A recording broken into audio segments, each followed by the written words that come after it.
up, y'all? It's me, Erica, and we are down here.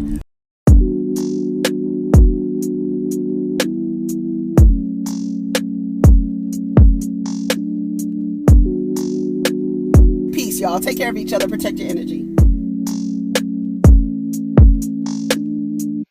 What's up, everybody? It's me, Erica, and this is Trending Topics. What did I do over the weekend? That's what I want to talk about. Things I did over the weekend. I watched Dead Asleep. Was that story on Hulu about that guy who killed that girl and claimed that he was sleepwalking? Baby, when I tell you they figured that shit out, they figured that shit out. And let me tell you something. There are so many cameras going on around at all times that it really helped their case. So basically, the guy was a roommate. It was like Three's Company situation, a guy and two women. And he was raised by his mother with his sister, no dad really like in and out his life, white kid. So, according to like even the defense attorneys, like it felt like he was in, like he just basically moved from his home into this roommate situation.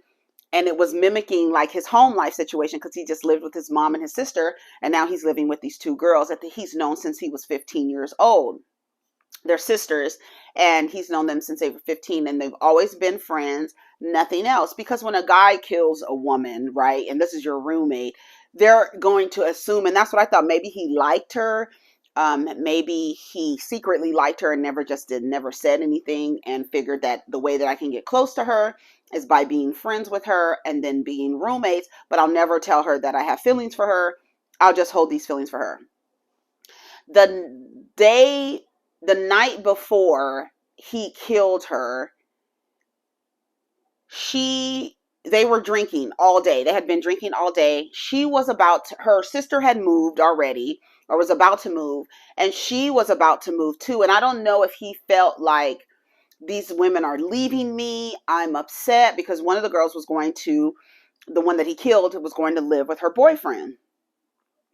And his mother, admitted and confirmed that he used to sleepwalk when he was younger. He would get up, walk into a space, a glazed look over his eyes. They would say something to him, and then he'd turn around and walk away. She says there have been times where the mother worked at a bar across the street or down the street. And one time he came to the bar on his bike, and she felt like he had been sleepwalking as well. And then they were saying how sleepwalking is basically you just following a pattern that you always follow, right? And I thought it was very interesting because they were showing clips of people sleepwalking. And this guy, one that was like kind of creepy, he gets up out of his bed, he walks into the kitchen, opens the refrigerator, stands there for a second, and then closes the refrigerator, stands there for a second, and then turns around and walks. Oh no, he turns around to like the dish rack and gets a cup and acts like he's about to pour something. So when the man was like, it's just basically you going over paths that you've gone on before. And that's why when people sleepwalk, it's so dangerous, because you can really get in a car and drive. You can get on a bike and ride somewhere, and you're not paying attention. You are in a daze. So that was the defense, that he was sleepwalking. But then a camera from across the street, a neighbor, caught her coming home at 8. I'm just going to use time, 8:30. I'll say 8:30. I think it was 8:30, 8:35. Don't quote me on the times. I'm just giving you a time so you can get the math, right? So she arrives at 8:30. He says he remembers having this conversation with her and telling her, come to the house. I have a t-shirt for your boyfriend.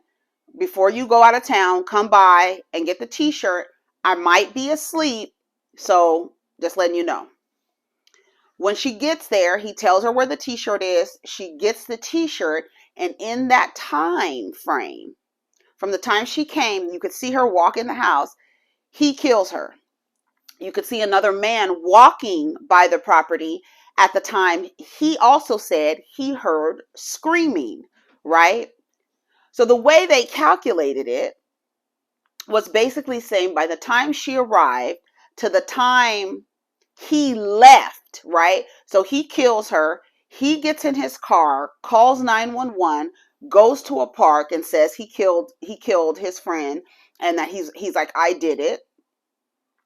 They go to the house. The house looks like a blood bath, like all over the place. The lady who does the blood splatter specialist, the forensic person, she said that she has never seen any. She's like, she's seen a lot of things and she's seen things that most humans shouldn't see. But the way that this blood was all over the house, that first of all, she fought. I mean, I don't know anyone who would not fight for their survival. It was blood everywhere. And he used to keep a hunting knife on his bed post, and that's what he killed her with. It was in the bathroom. It had hair on it, blood just everywhere. He says he was sleepwalking, but based on the time that she arrived and the time that the man walking by the house heard the screams to the time that he got in his car and called 911, ran to the park and called 911, he would have only been able to go back to sleep for 5 minutes. And that 5 minutes is not long enough to put someone in the state that they would be sleepwalking. And now he's in jail forever. She's gone. It was crazy. It's crazy to watch people get like tragic news and how they react, because everybody doesn't react the same way. Like her mother, when they told her mother, she was like she couldn't believe it. She was like, they've known each other since they were 15 years old. How in the hell? And why would he do something? He claims that he was asleep, but they're like, the expert says you cannot fall asleep in 5 minutes and then be in a state to where you could actually be sleepwalking and murder somebody. It was so interesting. It was very interesting how they just figured it out, because at first they were like, people have been not convicted, but acquitted on sleepwalking cases, right? They shared 2 cases where a man killed his child, and I can't remember the other story, but they were both acquitted. And so I guess they thought that this was going to be one where this would happen too, but the timeline. And luckily, you saw her pulling up, going in the house. You see somebody just walking by, right? That person heard screams, right? Then they show him leaving the house. So he was killing her at the time. They show him leaving the house, and it was just 5 minutes. They were like, he would have only been able to be asleep or go back to sleep 5 minutes. He says after she came into the house and he told her where the t-shirt was and she got the t-shirt and she was on her way to leave, that's the last thing he remembered. The next thing he remembered was standing over her with a knife.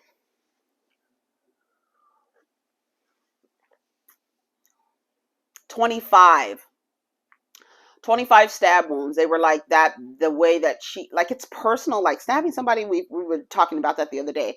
It's personal. They said he had stabbed her in her face and everything like that. Crazy.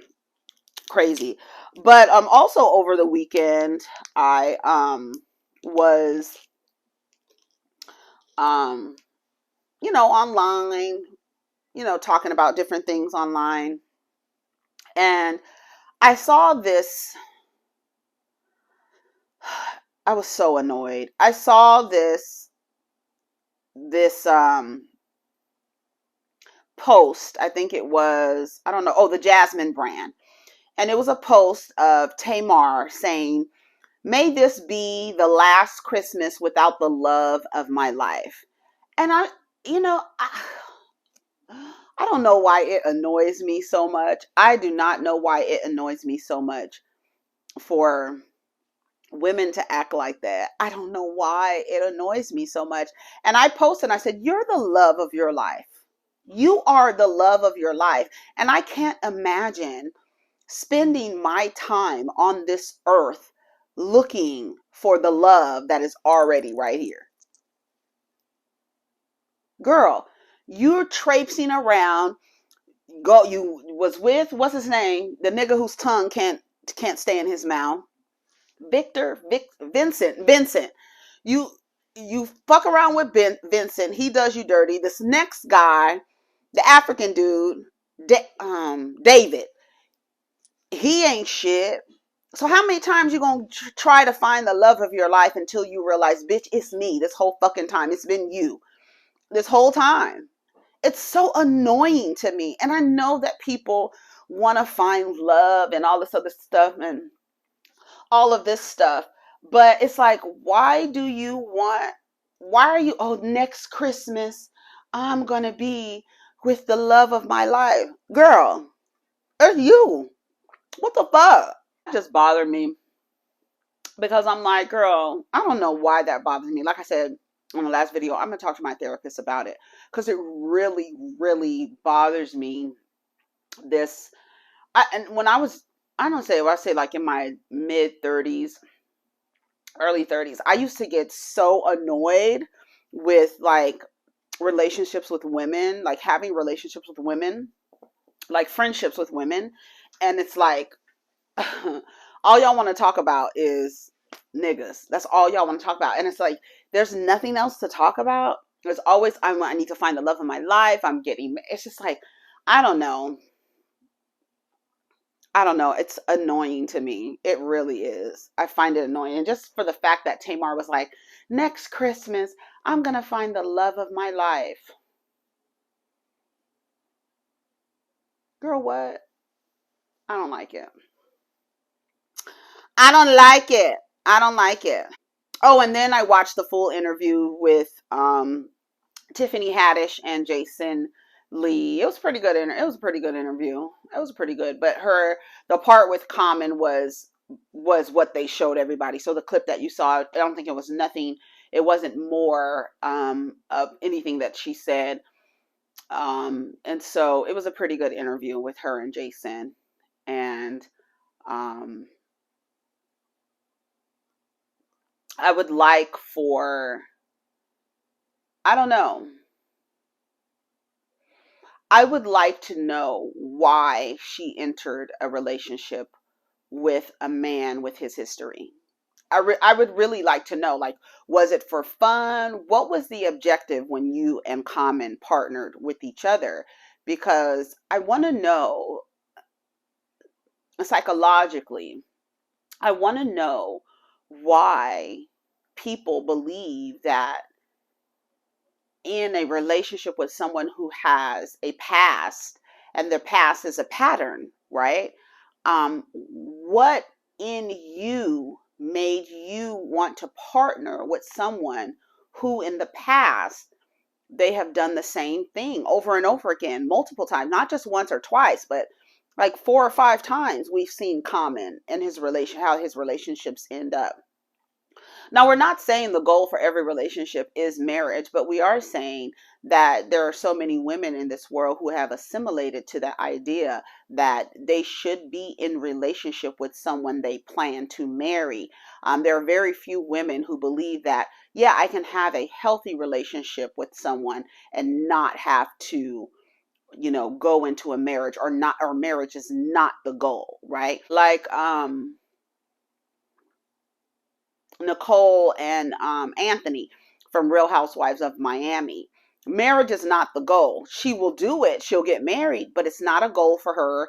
It's not seen as I have to achieve this in order to unlock some rewards. Like I said, I'm going to talk to my psychologist about it because it really bothers me. Then there was this girl and this guy online, and the girl it was a TikTok, and later I think several people said that it was a joke, right? And here's this girl. I'm going to play this video for you. So we both pay bills, but he pays for all of them because my check direct deposits into his account. So he can like have all the money in one place and we can save and stuff. And he like has investments that he invests our money into. He gives me an allowance of $100 a week.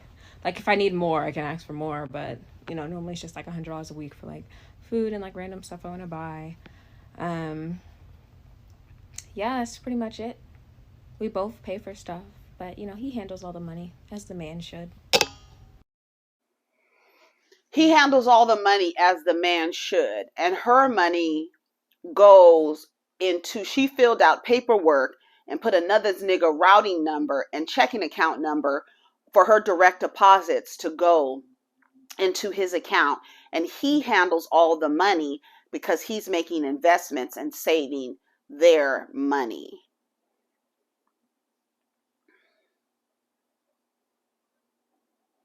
There's no reason, there's no logical reason for a woman to have all of her money going into a man. And apparently they're not married, and marriage doesn't change the equation, because as we can see, Noella on Real Housewives of Orange County, her husband, that they were married, he filed for divorce and cut off all the credit cards. So with his control over the money, he was able to close credit cards, file for divorce, and her have no access to money.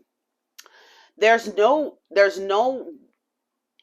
in this time and of day, in this day and age, there's no logical reason for a woman to deposit all of her money into a man's checking account and allow him to take her money and give her an allowance. I don't even care if the nigga was an accountant. You're not taking.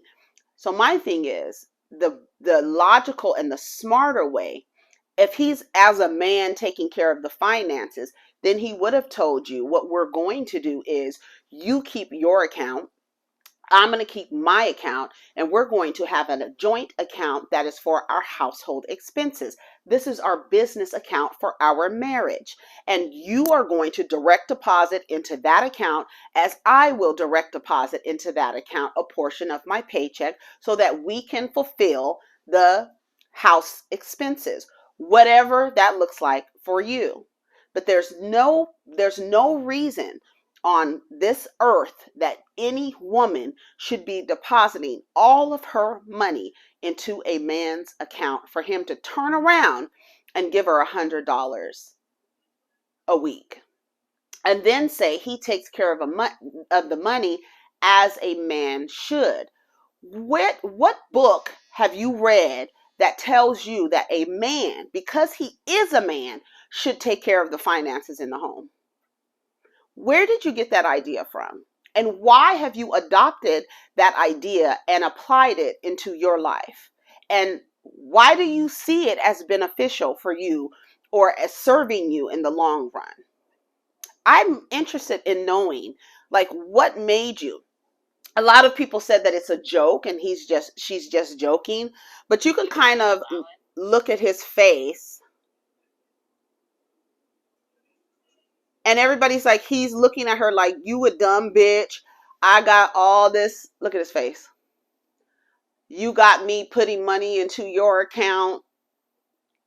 You got me taking money. You putting money into my account, and I'm taking care of the bills. Is that what's happening? That doesn't sound right to me. And I don't know what it is, and there's no honor in that. There's none. I'm sorry. There's no honor in you believing that because this person has an appendage hanging from in between their legs, that they are the ones to handle the money simply because they have the penis. Makes no sense to me. And these ideas of what men and women should do in our society are so fucked up that you will apply characteristics to a human being just because they have a vagina or a penis. And that's the only qualifier. When I tell you it's deeper than that, and when I tell you that it actually does you a disservice to believe that just because this person has a penis, and that's the problem that I have. I have a problem, and I have a problem with this energy of cognitive dissonance that seems to be where Black people reside as a community, as a collective. Yes, there are some outliers, But there's this lie that we are continuing to perpetuate over and over again, where even though statistically we know that Black women usually in their relationships are making more than the man, are have more education than the man, and are likely the ones who have better employment than the man, right? And for some odd reason, your societal programming tells you that just because this person has a dick, that they are now the person who has to be responsible and told that they are the man of the house. It's a lie. It's a lie. And it's just full on patriarchy on display, where you believe that just because this person is a man, that he should be the man of the house. And just because this person has a penis, he should be in charge of the money. And just because this person has a penis, he's supposed to protect and provide. That's his job. And just because this person has a penis, he's allowed to move in front of the line, because we are in a patriarchy. There's no reason in the world why a woman in a man's world should be holding a man down. If he is a man, he could do it on his own. He can get to the front of the line simply because he has a penis. And if he's not using his male privilege to do that, you should be nowhere around to help anyone not exercising their male privilege. Especially knowing if they exercise their male privilege, it's going to benefit you. But the way that these niggas move, they only move in a way that benefits them. But you have been programmed. You have been programmed to believe that because this person has a penis, that his job is to do this. And that's the only qualifier. And then you actually judge a person with a penis. You judge their humanity and their manhood based on their ability to protect and provide. And this is a patriarchy. And you have women, Black women, holding men down in a patriarchy, retiring their husbands in a patriarchy.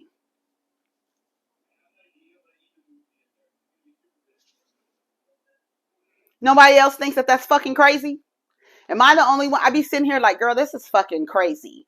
Like, I be feeling like am I the only one that's, I know I'm not the only one, but am I the only, I feel like shaking y'all's shoulders sometimes and like, bitch, snap out of it, because literally, you even putting this on display, whether it's a joke or not, and somebody's like, he's not even married to her. It doesn't matter. We have so many examples of husbands divorcing their wives and leaving them with nothing. So it doesn't matter if he married her. She is a Black woman taking her money, all of her money, and putting it in an account of a man who, we don't know what his occupation is. Obviously, he's good with money. If she wants to put all of her money and then turn around and let him give her an allowance. And I think a lot of this shit is performative.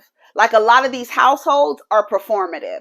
If we actually did a survey in these Black households where there's heterosexual couples, we would see that the women are making more than the men.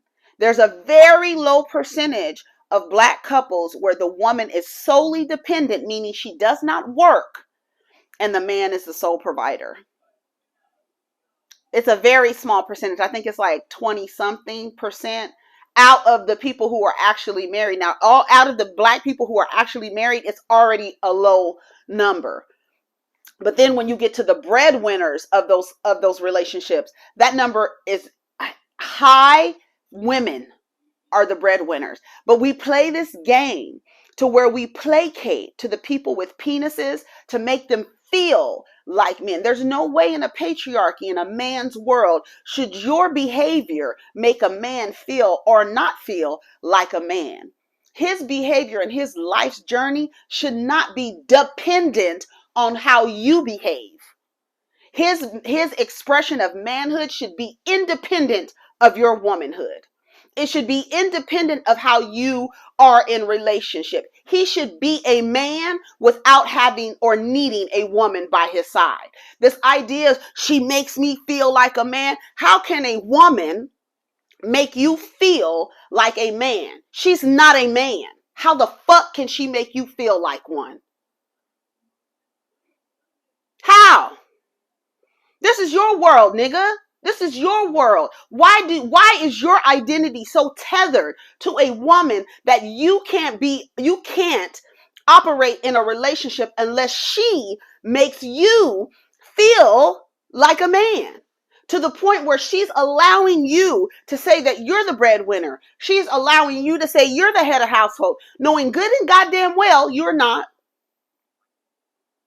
Never have been. But for the sake of your ego, she tells the world, she dims her light so that in a man's world, she could uplift you and shine the spotlight on you and tell the world that you are the breadwinner. You're taking care of the household, and he's not. It's like a lie. And this idea that you have to placate and make men feel like men by your behavior, you got to get out of that. Tethering yourself to the identity of a man would basically, you're basically saying that his performance is dependent on me. Shout out to the men who don't need a woman to make them feel like men. Shout out to y'all. Shout out to y'all. Because a lot of that making me feel like a man is, hey, here, dim your shine a little bit. Dim your shine a little bit and uplift me, retire me so that I can feel like a man. She makes me feel like a man. And all these niggas around here calling themselves red pill, it's another lie. The red pill is the truth. And they literally, in all of their ideas and theories, it's a contradiction. You cannot, in a man's world, be a victim. I'm sorry. This is your world. You literally get to go to the front of the line just because you have a penis. And there's no reason why any woman should be holding you down. Because you're a man. This world was built for you to succeed.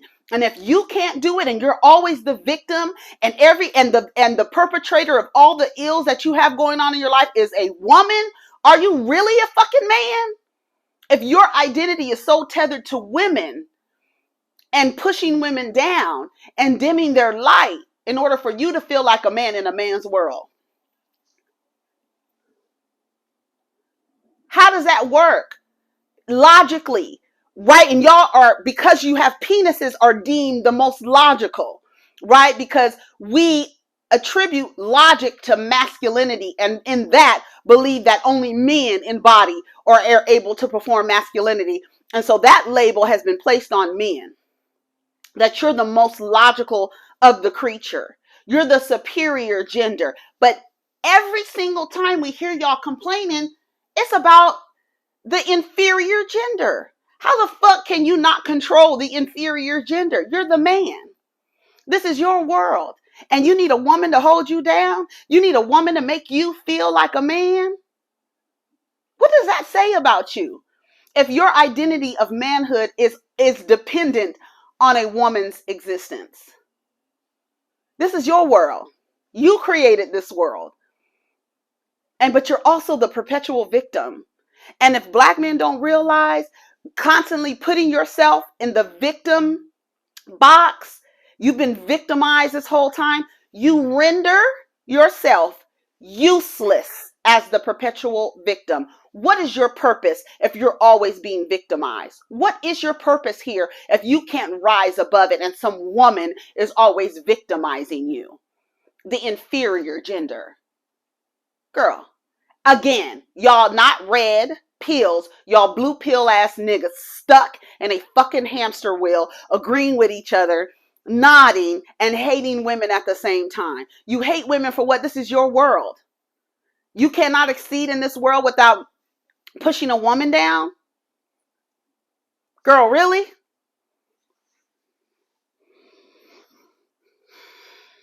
Girl, really? Girl, it's a mess. Don't you ever get on the internet and disgrace yourself by saying that you have all of your hard earned money going into some nigga's account. Don't you ever get on the internet and let your children's children be able to say, my grandmother was a fucking fool. She sat on the internet with a bonnet as big as a fucking medium-sized pizza, telling the world that she deposits her money. Not that this man is taking care of everything and I don't work and he gives me an allowance.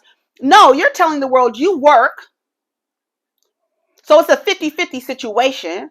Less than 50, because it seems like you probably giving more because you don't even know where the fuck your money is going. And if he decides to take your money and not spend it on bills, then what? I don't give a fuck. Like I said on Twitter, I don't give a fuck if the nigga's a CPA. You don't need to see my fucking money at all. And if you do see my money, I'm not telling you. You're not gonna see all of it. You're gonna think I make $100 a week. Child, I'm gonna have 2 direct deposits. One going into the account and you think it's all my money, and the other one going into another account that you fucking don't know about. Sorry.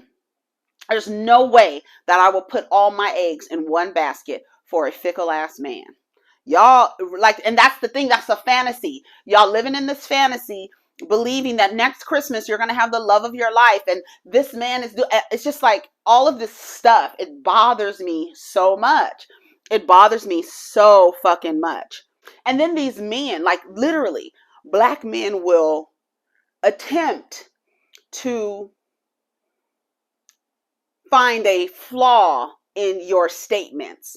These logical beings cannot even use proper statistics and numbers because the real numbers will show that they're lying.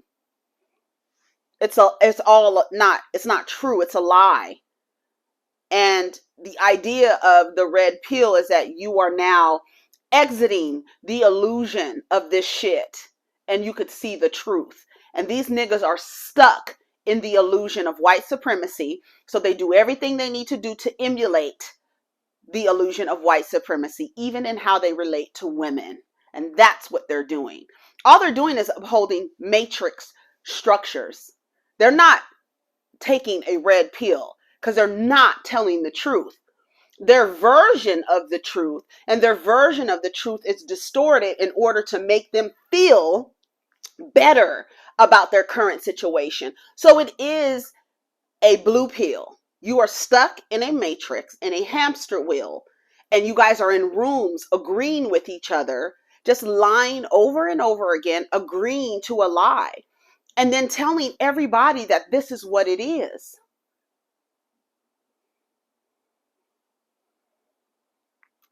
And then they keep saying, oh, it's, the hit. I don't even want, okay, I'm done talking. I'm done. It's been 34 minutes. Take care of each other. Protect your energy. We'll get down in the comments. I think I may go live maybe one day this week. I don't know. Going live is just so annoying for me. I don't know why, but we'll try. Maybe I'll go live later. Maybe I'll go live later this evening. We'll see. Anyways, take care of each other. Protect your energy. Let's get down in the comments. Peace.